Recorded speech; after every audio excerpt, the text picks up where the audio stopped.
Good morning, everyone, and welcome back to Tactics Board.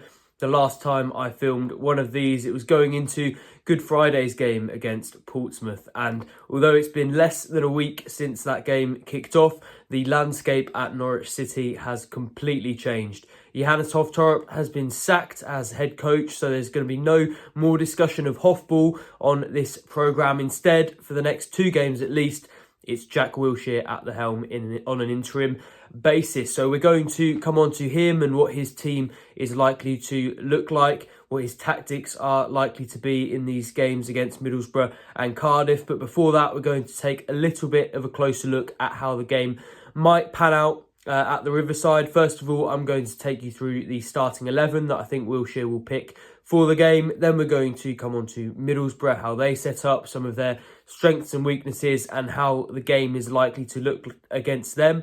We'll come on to all of that, but we're going to begin with the starting 11. So without further ado, here's the team I think Jack Wilshere will pick for tomorrow's game.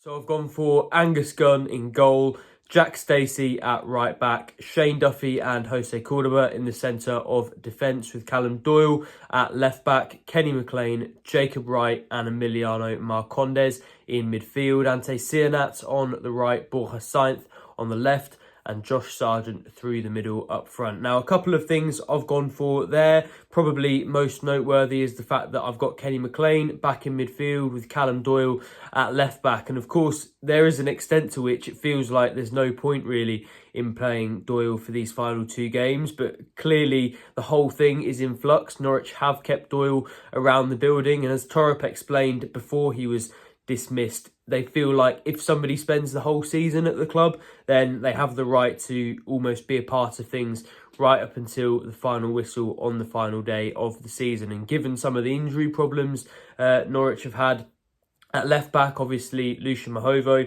and Ben Krezene won't be available for any of these two games. Kellen Fisher is also out with a knee injury, so won't be available until the end of the season, and probably has a little bit of a fight on his hands depending on how long that one goes to get back in time for the start of pre-season. So not many left-back options. Norwich have been going with McLean at left-back, and I actually don't think he's done too bad a job at all when you consider he spent almost all of his career as a central midfielder. But I think they need him in that engine room.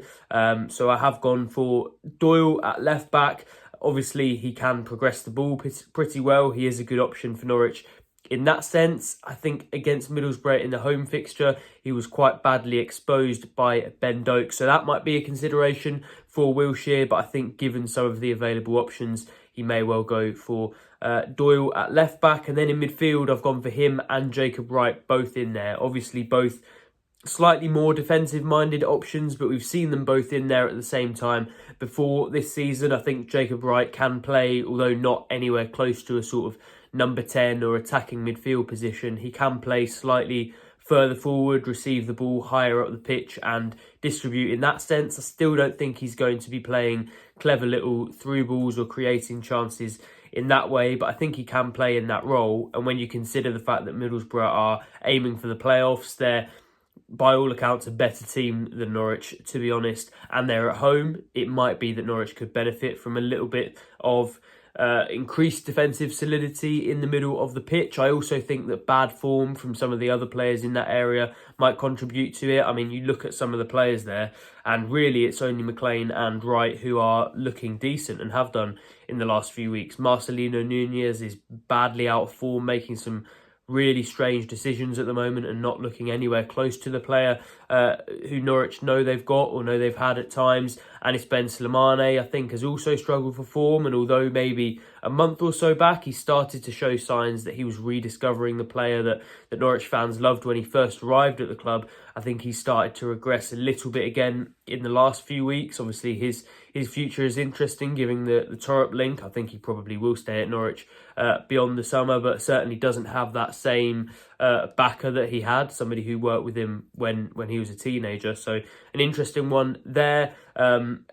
Amanka Forson has obviously had barely any game time, came back from injury and still has only really had 1 or 2 minutes at the end of games, as well as featuring once for the under-21s. So I've settled on Emiliano Marcondes as the other option, and I actually thought he had a really, really bad game against Millwall, and also has that, in a sense, it feels like maybe a negative tag at this moment in time, that he is quite firmly connected with Torup. Obviously worked with him a few different times at Nordsjælland and had that link, but is expected to stay at the club beyond the summer. So I don't think it's purely about Torup, and obviously he has things to contribute. He's been promoted from the Championship a couple of times before and has that know-how.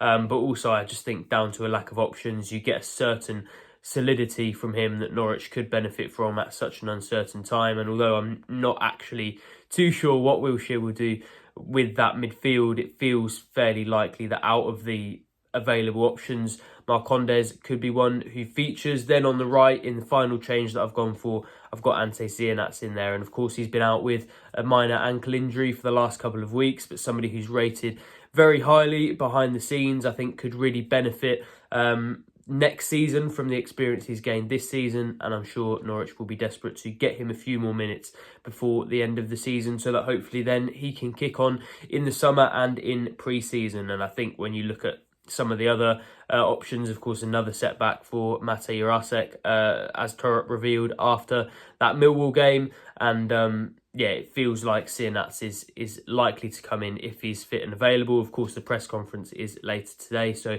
keep an eye out for that, for sort of the first phase of team news. And then, of course, tomorrow, 2 p.m, Jack Wilshere will announce his first starting lineup as interim Norwich City head coach. On to Middlesbrough, and another team that a lot of people know is possession-based, wants to dominate games, wants to control the ball, and they always have done things that way under Michael Carrick. Really, in possession, there's a lot of rotation. They obviously operate from a base formation of a 4-2-3-1, but similarly, actually, to the way that Daniel Farke's team operated back when he was in charge of Norwich, there's a lot of rotation in there. So what they can gain from that is the movement. It's the confusion that it creates between defenders, who have to then communicate very quickly and very well to sort of change who they mark, and they exploit the gaps there. That rotation also creates some numerical superiority in certain areas. For example, they have players from central positions in that number 10 role or in their central midfield roles going out wide to create an overload in those areas, give them an advantage over opposition. So in a defensive sense, it's really important, first of all, that Norwich, when they lose the ball, counter press really effectively, because of course it's easiest to win it back in those first few seconds after you lose it. So Norwich will need to react to things quickly when they do lose the ball and press proactively. And then also when Middlesbrough are in sustained possession, they're trying to create chances and play through the lines. Obviously, Norwich need to remain compact. They need to make sure those gaps in the team aren't too small, but also those central players need to be willing to go out wide and vice versa, because there is that rotation in the Middlesbrough team. They do drag players all over the pitch, and sometimes, as Farke actually found out when he operated that similar system at Carrow Road, the best way to counter it is almost by man marking, by actually just following them everywhere they go, staying tight to them, and making sure that you have that attention span to focus and make sure you don't lose them in those areas. Of course, fitness-wise, that can be a challenge, and Norwich will need to remain focused throughout the 90 minutes when it comes to that. But that feels like the most effective way to deal with a system like that. In terms of defensively, how Middlesbrough set up, what's interesting about them and what's actually different to a lot of the possession-based teams, not only in the Championship but really across the world, is the fact that they aren't too bothered about high pressing. They're not particularly energetic in the way that they counter press. They actually will sit in a low or mid block and allow teams to have the ball in non-dangerous areas, in safe areas for them. So Jose Cordoba and Shane Duffy will probably have a lot of time on the ball. If it's those two in central defence, they'll be able to look up and pick those passes, but then Middlesbrough really focus on packing those areas, on intercepting the ball, and then on counter-attacking really quickly, because they do have that pace in the front line, like Ben Doak, who I mentioned earlier, who can then explode into those areas and has done for them plenty of times this season. So if you do give the ball away, even if it feels like it's in a non-dangerous area, it's in a safe area, Middlesbrough are so good at bouncing out of that or coming out of that setup and countering quickly that can really be a problem for the teams that they face. So although it will feel like maybe an easier task for those players as they play out from the back, actually the passing is going to have to be more accurate, more penetrative, probably pacier as well, and there is going to be an onus on the midfield players in particular to create better options, to move a bit more. And actually I feel like Norwich under Torup at times were very static. There wasn't enough movement, there wasn't enough interchanging of players, as actually Middlesbrough are so good at themselves. So I think there will need to be more of that. There'll need to be more options created for the centre-backs, and then when there are, the passes need to be firm, they need to be accurate, they need to be high quality, because otherwise Middlesbrough are well set up to counteract that. Finally, to the topic that I think will take up the most attention, will get the most coverage going into this weekend's game, and that's what Norwich looked like under Jack Wilshere's guidance. Now, the bad news for those who were not happy with how Torup set his team up for the last few games, who were fed up of what was going on in the last few weeks and want to see something completely different, is that Wilshere's style of football at both of the clubs he's been at as a coach, of course Norwich and Arsenal, where he was the under-18s head coach, has been in many ways quite similar. Norwich brought him in not only because he is good at working with young players and is seen as a good coach on the training pitch, but also he's somebody who has worked in a system that is focused on possession, that wants to have a lot of the ball, and in many ways, the way that Arsenal play, and of course then their youth teams were instructed to play down from that, is actually quite similar to Torup and what he did. They tuck one fullback in a lot of the time and play them inverted. They obviously look to dominate possession and play high up the pitch, and although they've certainly done it more effectively over the last few years than Norwich have, it doesn't feel like tactically it will be a drastic departure, bearing in mind, of course, that Wilshere also hasn't had much time to set his team up.